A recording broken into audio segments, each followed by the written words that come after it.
गरीब बना नेता। ये है पानीपुर गांव। पर कहते हैं ना कि सिर्फ नाम रखने से कोई काम नहीं हो जाता। वही बात इस गांव पर भी लागू होती है।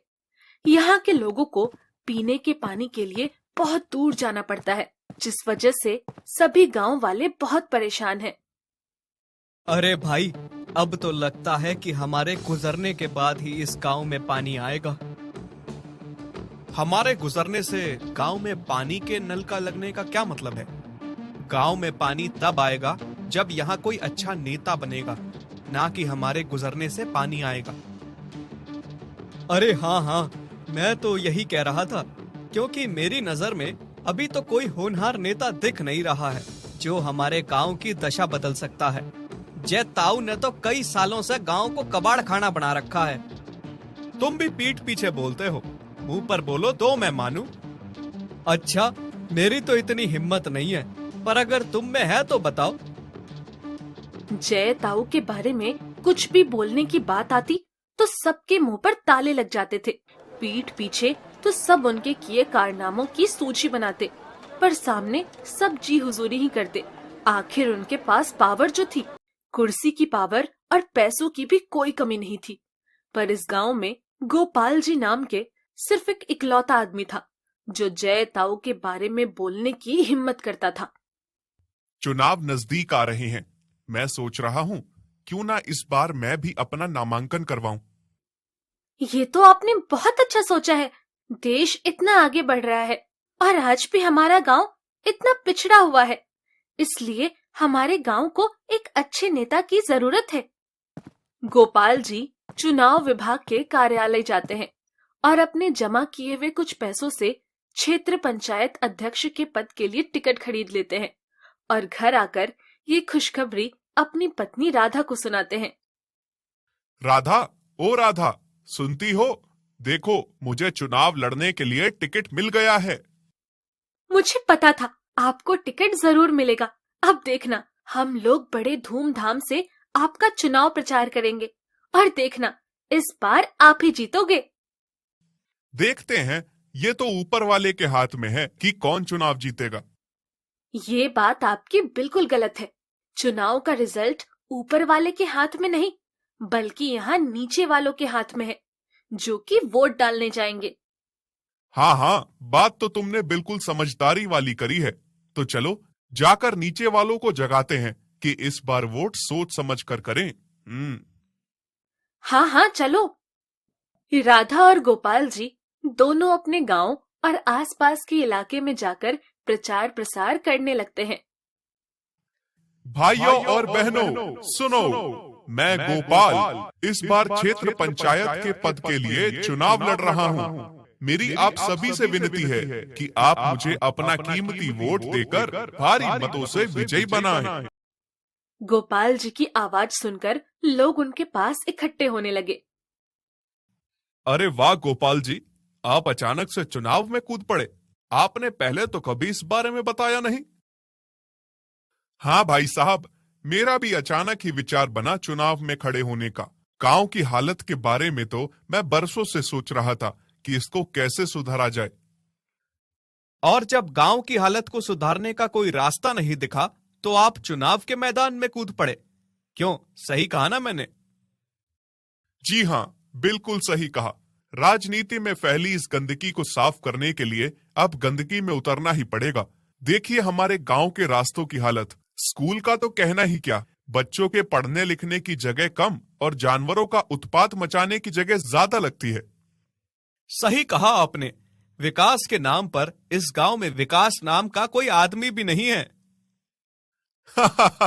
आप इस बार मेरा साथ दीजिए, मैं गांव का विकास भी करूंगा और विकास नाम के आदमी को भी लेकर आऊंगा गांव में। आप भी अच्छा मजाक कर लेते हो, पर मेरा और मेरे परिवार का वोट आपको ही मिलेगा, ये आप पक्का समझिए। जी बहुत बहुत धन्यवाद। राधा और गोपाल अब दूसरे लोगों के पास जाकर भी अपनी नीतियां बताने लगते हैं कि अगर गोपाल जी चुनाव जीतेंगे तो वो पूरे इलाके का अच्छी तरह से विकास करेंगे। कई लोग गोपाल जी के समर्थन में भी खड़े हो जाते हैं, पर तभी ये बात जय ताऊ को पता चल जाती है कि गोपाल जी उनके खिलाफ चुनाव में खड़े हो रहे हैं, जिससे वो बहुत गुस्सा हो जाते हैं। अच्छा, तो जिसके घर में 2 वक्त का चूल्हा जलाने के लिए पर्याप्त राशन नहीं है, वो अब मेरे खिलाफ खड़ा होगा। मैं भी देखता हूँ बच्चू कि तू कैसे चुनाव जीतता है। जय ताऊ अपने लोगों को लेकर गांव भर में घूमता है और सभी गांव वालों को पैसे बांटता है। कई लोगों को शराब पिलाकर अपनी तरफ करता है, तो कईयों को झूठे सपने दिखाता है कि अगर वो इस बार भी जीतेगा तो गांव की दशा ही बदल देगा। बस आप लोग इसी तरह से पीते रहिए और मुझे अपना समर्थन देते रहिए। मुझे आप लोगों से कुछ नहीं चाहिए। जय ताऊ की चमक धमक देखकर बहुत सारे लोग उसकी तरफ खींचे चले जाते हैं। यह देखकर गोपाल जी कुछ उदास हो जाते हैं। मुझे तो नहीं लग रहा कि इस बार मैं जीत पाऊंगा। जय ताऊ हवा की तरह पैसे बहा रहा है और हमारे पास लोगों को देने के लिए 1 रुपया भी नहीं है।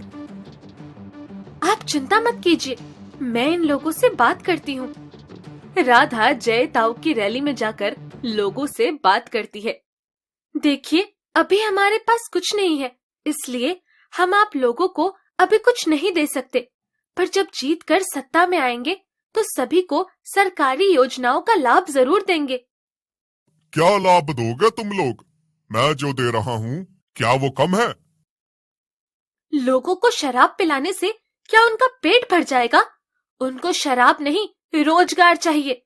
बच्चों के अच्छे भविष्य के लिए एक अच्छा स्कूल और उसके अंदर एक पुस्तकालय चाहिए। गांव में पीने के लिए साफ पानी और एक अस्पताल चाहिए, ताकि मरीजों को अपने इलाज के लिए शहर न जाना पड़े। सभी लोग राधा की बात से सहमत होते हैं और जय ताऊ की दी हुई शराब को फेंककर गोपाल जी की तरफ चले जाते हैं। ये देखकर जय ताऊ को बहुत गुस्सा आता है। वो गोपाल जी के पास जाकर उनको धमकी देता है। अगर तुमने अपना नाम वापस नहीं लिया तो मैं तुम्हें छोड़ूंगा नहीं। ये सब मैं अपने लिए नहीं बल्कि गांव वालों के लिए कर रहा हूँ, इसलिए मुझे आपकी धमकियों से कोई डर नहीं लगता। और वैसे भी सारे लोग मेरे साथ हैं। अगले दिन चुनाव होता है और सभी लोग वोट डालने के लिए जाते हैं। जय ताऊ के लोग पोलिंग बूथ के बाहर भी लोगों को पैसे बांटने की कोशिश करते हैं ताकि उनको वोट मिले। कुछ लोग पैसे लेते हैं, पर कुछ पैसे लेने से साफ मना कर देते हैं। ये देखकर जय ताऊ और गोपाल जी दोनों परेशान दिखाई देते हैं। जय ताऊ को लगता है कि इस बार गोपाल जी चुनाव जीतेंगे, जबकि गोपाल जी को ये डर था कि जय ताऊ इस बार भी पैसे खिलाकर चुनाव जीत जाएगा। तब राधा गोपाल जी को हौसला देने की कोशिश करती है। आप परेशान मत होइए, इस बार लोग सच का साथ देंगे। इस इलाके में सभी लोग ये जानते हैं कि आप अपने जुबान के पक्के हैं। जो बोलते हैं वो जरूर करते हैं, इसलिए आपने जो भी वादे गांव वालों से किए हैं सभी को पता है कि आप वो वादे पूरे करेंगे, इसलिए ज्यादातर लोग आपको ही वोट देंगे। भगवान करें ऐसा ही हो। मैं भी भगवान से यही प्रार्थना कर रही हूँ कि आप जीते। कुछ दिनों में चुनाव का रिजल्ट आता है और गोपाल जी जीत जाते हैं और अब वो अपने किए वादों के अनुसार सरकारी योजनाओं से पूरे गांव की दशा सुधारते हैं। गांव के हर घर में पीने के पानी का नल लगवाते हैं। गांव में पक्की सड़क, एक छोटा सा अस्पताल और बच्चों के पढ़ने के लिए स्कूल के साथ गांव के बेरोजगार लोगों को रोजगार देने के लिए रोजगार गारंटी योजना के तहत काम करवाते हैं। अरे वाह नेताजी, मैंने पहला नेता ऐसा देखा जो चुनाव से पहले किए वादे जीतने के बाद भी भूलता नहीं है।